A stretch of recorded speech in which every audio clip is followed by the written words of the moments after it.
परमेश्वर के नाम की महिमा हो। हमारे उद्धारकर्ता मसीह के नाम से आप सभी का मैं आज के वचन की सेवा में स्वागत करता हूँ। भजन संगीता 23:3 ऐसा कहता है, वह मेरे जी में जी ले आता है, धर्म के मार्ग में वह अपने नाम के निमित्त मेरी अगुवाई करता है। इस अनुग्रहित वचन से हम यीशु मेरा आत्मिक प्रेमी, Jesus the lover of my soul विषय पर आज हम मनन करेंगे। इस धरती में हमारे जीवन काल में कई प्रकार के रिश्तों को हम देखते हैं। मालिक और सेवक, पति और पत्नी, माता पिता और बच्चे, और ऐसे ही कई रिश्तों को हम देख सकते हैं। लेकिन इन सभी से ऊपर एक रिश्ता है जो हमारे और मसीह के बीच में है। ऐसा कोई दूसरा रिश्ता है ही नहीं। इसका कारण है कि इस दुनिया में सारे रिश्तों की एक समय सीमा होती है। ज्यादा से ज्यादा किसी एक की मृत्यु तक ये रिश्ता निभाया जा सकता है। मृत्यु के बाद दूसरा व्यक्ति शव संस्कार करता है और उसके आगे कुछ नहीं कर सकता। हमने जो वचन पढ़ा उसको अंग्रेजी भाषा में ऐसा कहा गया है, ही रेस्टोर्ड माई सोल, वो मेरी आत्मा को छुड़ा लेता है। जब हमारे सारे बंधन जब मृत्यु के साथ नष्ट हो जाते हैं, तब कभी न नष्ट होने वाला एक बंधन है जो मसीह द्वारा परमेश्वर के साथ स्थापित किया गया है। इस रिश्ते की गहराई को स्पष्ट करने वाला वाक्य है इब्रानियों की किताब 2 का 14वें वाक्य में दूसरे भाग और 15वें वाक्य।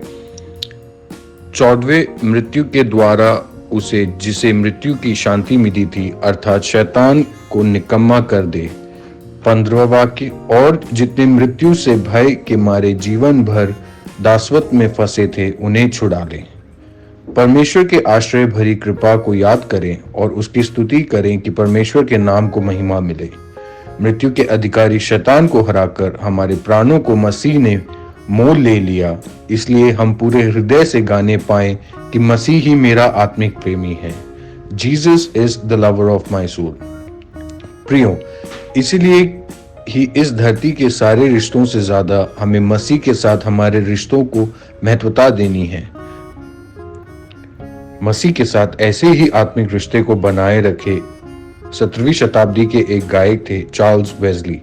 इंग्लैंड के एक छोटे से गांव में मसीह भक्त माता पिता के 18वें बच्चे थे चार्ल्स वेस्ली। उनका जन्म 1708 वर्ष के दिसंबर महीने में हुआ था। बहुत अधिक तंगी में भी अपने बच्चे को मसीह भय में बढ़ने के लिए हमेशा तत्पर में थे माता पिता। प्रिय माता एक दिन अपने बच्चों से बाइबल पढ़ने और वचन पे मनन करने के लिए समय निकालती हैं। यही कारण था कि जॉन वेस्ली और चार्ल्स वेस्ली नाम के 2 प्रसिद्ध मसीह दास एक परिवार से आए। जिस प्रकार यूहन्ना बपतिस्मा देने वाले के द्वारा कई लोग मसीह को पहचाने, उसी प्रकार जॉन वेस्ली के द्वारा कई लोग मसीह में आकर्षित हुए। जब जॉन वेस्ली के वचन द्वारा हम लोग मसीह में मन फिराते थे, तब चार्ल्स वेस्ली के गीतों द्वारा लोग मसीह में आश्वासन पाते थे। प्रियजनों, जब हमारे गीत और प्रचार अगर लोगों में काम करना है तो हमारा मसीह में एक व्यक्तिगत रिश्ता होना चाहिए। चार्ल्स वेस्ली द्वारा लिखे गए कई गीत आज भी लोग को मसीह में प्रेरणा देता है, उनको उत्साहित करते हैं। उनका एक गीत ऐसा कहता है, Jesus, lover of my soul, let me to thy bosom fly, while the nearer waters roll, while the tempest is still high. Hide me, oh my Savior, hide, till the storm of life is past, safe into the haven guide.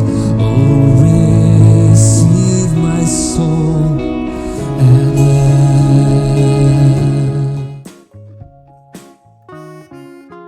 एक समय जब अधिक निराशा में Charles Wesley अपने कमरे में बैठे थे, तब अपनी खिड़की के बाहर उन्होंने देखा। वो देखते हैं कि एक बहुत बड़ी चील से बचने के लिए एक चिड़िया उड़ रही है, और वो उड़ते उड़ते खिड़की के अंदर आ गई। चार्ल्स वेस्ली के कोट के अंदर छुप गए।